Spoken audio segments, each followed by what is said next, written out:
پیکار مت بنا، ملت کے ذہن پہ سر پیکار مت بنا، فکر بشر کے پھول کو تلوار مت بنا، مت چھیڑ مرتضیٰ کے ملنگوں کو خواہ مخواہ، مت چھیڑ مرتضیٰ کے ملنگوں کو خواہ مخواہ، سلمان رہنے دے ہمیں مختار مت بنا۔ اعوذ باللہ من الشیطان الرجیم، بسم اللہ الرحمن الرحیم، الحمد للہ رب العالمین، الحمد للہ الذی جعلنا من المتمسکین بولایت سلطان اولیاء، سخن گزار منبر سلونی، ابن النبی در حلتا مہر برج انتما، شہ سوار لافتہ پیشوائے انبیاء عروۃ الوثقی کلمات الحسنی، نور الاولیاء امام المتقین لنگر آسمان الزمین، نور اللہ عین اللہ وجہ اللہ سیف اللہ عبد اللہ باب اللہ رضی اللہ الغالب آقا جانم علی ابن ابی طالب صلوات اللہم صلی علی محمد انما يريد الله ليذهب عنكم الرجس أهل البيت ويطهركم تطهيرا۔ اللہم صلی علی محمد تمام تعریف ہے اس خالق اکبر کے لیے کہ جو احد بھی ہے اور واحد بھی ہے، جو اول بھی ہے اور آخر بھی ہے، کہ جس نے ہمیں اتنی نعمتوں اور رحمتوں سے نوازا۔ وہ خالق اکبر کتنا کریم ہے، چاہتا تو ہمیں کسی کافر کے گھر پیدا کر دیتا، وہ خالق اکبر اگر چاہتا تو ہمیں کسی منافق کے گھر پیدا کر دیتا، لیکن وہ خالق اکبر اتنا کریم ہے کہ اس نے ہمیں شیعہ حیدر کرار کے گھر میں پیدا کیا۔ ہماری ماؤں نے ہمیں گود میں لٹا کر ناد علی پڑھنا سکھایا، یہ سب اس کی ہی محبت ہے۔ وہ رب جو چاہے کر سکتا ہے، وہ علی کل شیء قدیر ہے، وہ سمندر کو قطرہ قطرے کو سمندر بنانے پر قادر ہے۔ وہ رب ایک ہی ہوا چلاتا ہے تو کبھی باد صبا، نصیر سحری، تیز کرتے تو آندھی اور زیادہ تیز کر دیتے طوفان، اور اگر یہی ہوا گرمی کے ساتھ بھی آئے تو لو کہلایا کرتی ہے۔ وہ رب ایک ہی پانی کو برساتا ہے تو بارش، کبھی ابر کرم، کبھی رحمت، اور اسی پانی کو اتنا سمیٹے تو جھیل ہے، روا کر دے تو سمندر ہے، آنکھ سے نکلے تو آنسو ہے، جسم سے نکلے تو پسینہ ہے، پتے کے اوپر ہو تو شبنم ہے، پتے کے اندر ہو تو ارک ہے، سانپ پی لے تو زہر ہے، اور بعد ہمارا تمام تر ہم تو سنا ہمارا تمام تر درود و سلام محمد۔ اللہم صلی علی محمد وآل محمد۔ بسم اللہ الرحمن الرحیم۔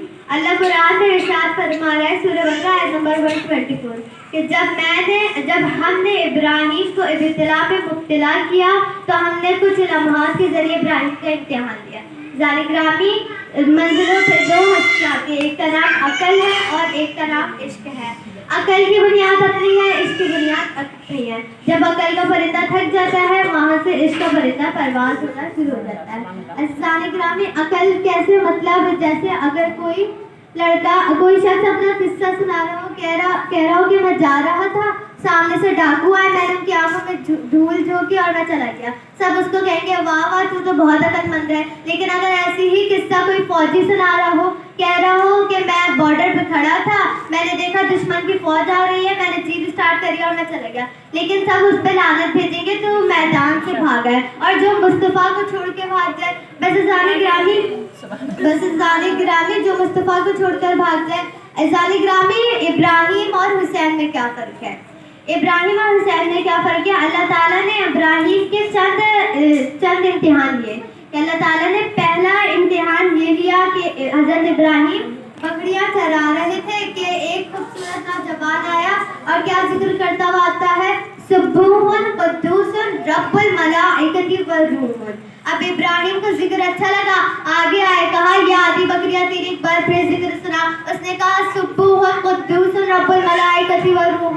ابراہیم نے کہا ساری بکریاں تیری ایک بار پھر سنا، اس نے پھر سنایا۔ ابراہیم نے عصا اٹھائی، انگوٹھی اتاری، نالین اتاری، ابا اتاری، امامہ اتارا، کہا یہ سب سامان تیرے ایک بار پھر میرے رب کا ذکر سنا دے۔ اس نے کہا سبوہن قدوسن رب الملائکتی والروحن. عزیزان گرامی ابراہیم نے کہا بکریوں کے لیے غلام بھی چاہیے ہوگا, میں چلتا ہوں. ساتھ ایک مرتبہ پھر ذکر سنا دے.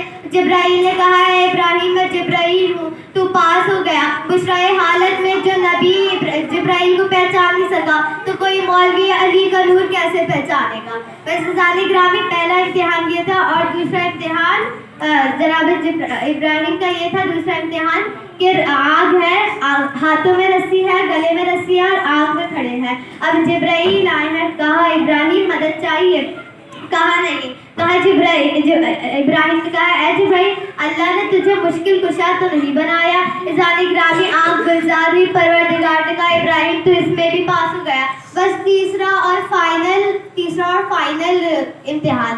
بس عزیزان گرامی تیسرا اور فائنل امتحان ابراہیم گھر سے لے کر اسماعیل کو چلے ہیں. اب 3 بھیس بدل کر آیا شیطان.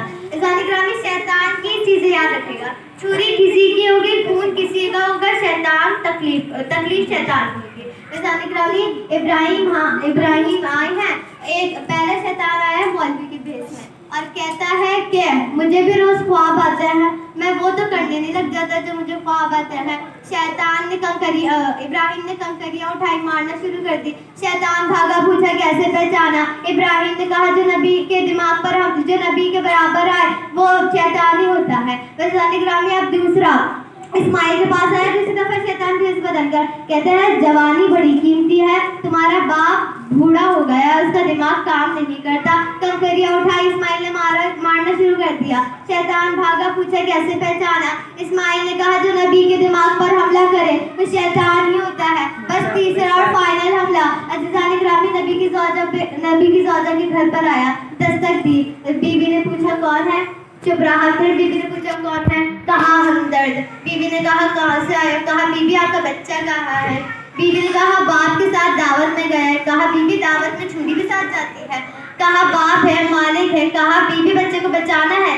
بیوی نے کہا کیسے. کہا باہر نکلو. عزیزان گرامی بیوی نے کنکریاں اٹھائی, مارنا شروع کر دیا. شیطان بھاگا, پوچھا کیسے پہچانا. کہا جو نبی کی زوجہ کو گھر سے باہر نکالے وہ شیطان ہوتا ہے. سلوات اللہم صلی علی محمد محمد. عزیزان گرامی حسین اور ابراہیم میں یہ فرق ہے کہ حسین کا غم منایا جاتا ہے اور ابراہیم کا دھوم دھام سے منایا جاتا ہے. ابراہیم نے جب اللہ سے پوچھا نا اے اللہ تم مردوں کو کیسے زندہ کرتا ہے, اللہ نے کہا اے ابراہیم کیا تجھے ایمان نہیں. کہا ایمان ہے, اطمینان چاہتا ہوں, جو اطمینان ڈھونڈ رہا ہو اسے ابراہیم کہتے ہیں. عزیزان گرامی 3 نفس ہے, ایک نفس امارہ, نفس لوامہ, نفس مطمئنہ. کہ نفس امارہ جو برائی کی طرف لے کے جاتی ہے, کہ نفس امارہ کو ہمارا یا علی کہنے کے بعد نفس لوامہ جو اچھائی کی طرف لے کے جاتی ہے. اب جو اطمینان ڈھونڈ رہا ہو اسے ابراہیم کہتے ہیں, اور جو نفس مطمئنہ ہو اسے حسین کہتے ہیں. حسین کربلا کے میدان میں بھی کہہ رہے ہیں ارجع الہی الی راضیۃ مرضیہ, اے رب میں تیری رضا میں راضی ہوں.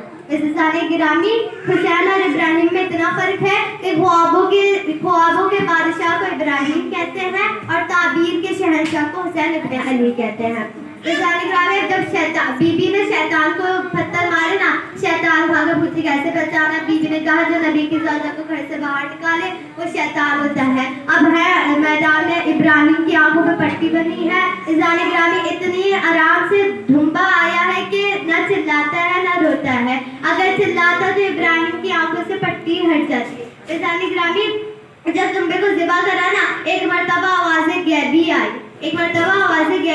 کہا ماں راضی نہیں ہے, اپنی قربانی واپس لے.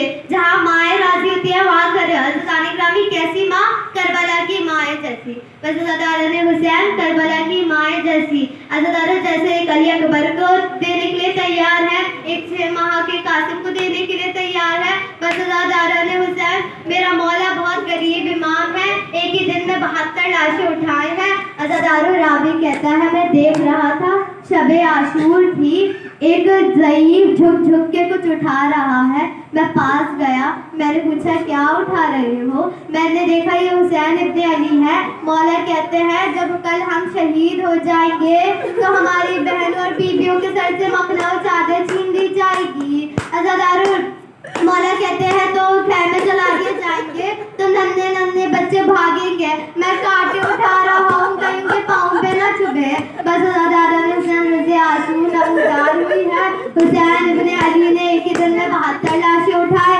کبھی اپنے دوست حبیب ابن مظاہر کا, کبھی عباس کا, کبھی علی اکبر کا. بس دادا میرا مولا تنہا رہ گیا ہے. استغاثہ بلند کرا, حل من ناصر ینصرنا, ہے کوئی میری مدد کرنے والا؟ مگر عزادارو کوئی نہ ہوتا. حسین اکیلے رہ جاتے. عزادارو میرے مولا دائیں طرف دیکھتے ہیں, پھر بائیں طرف دیکھتے ہیں اور ایک مرتبہ کہتے ہیں اے قاسم اکبر, اے عباس دلاور, میں نے آپ سب کو گھوڑے پر سوار کرایا, اب مجھے کون گھوڑے پر سوار کرائے گا؟ بس عزادارو نے حسین, عزادارو بی بی زینب نے کہا بھائی ابھی میں زندہ ہوں. عزادارو بی بی زینب نے مولا حسین کو سوار کرایا ہے. حسین ابن علی میدان میں آئے ہیں, بھاگی ہوئی فوجوں کے انتظار میں تھے. اتنے میں میرے مولا کی کان میں آواز آئی, رجل قضائی تسلیماً بے امری. حسین بیٹا کب تک جنگ کرے گا؟ عزادار سننا تھا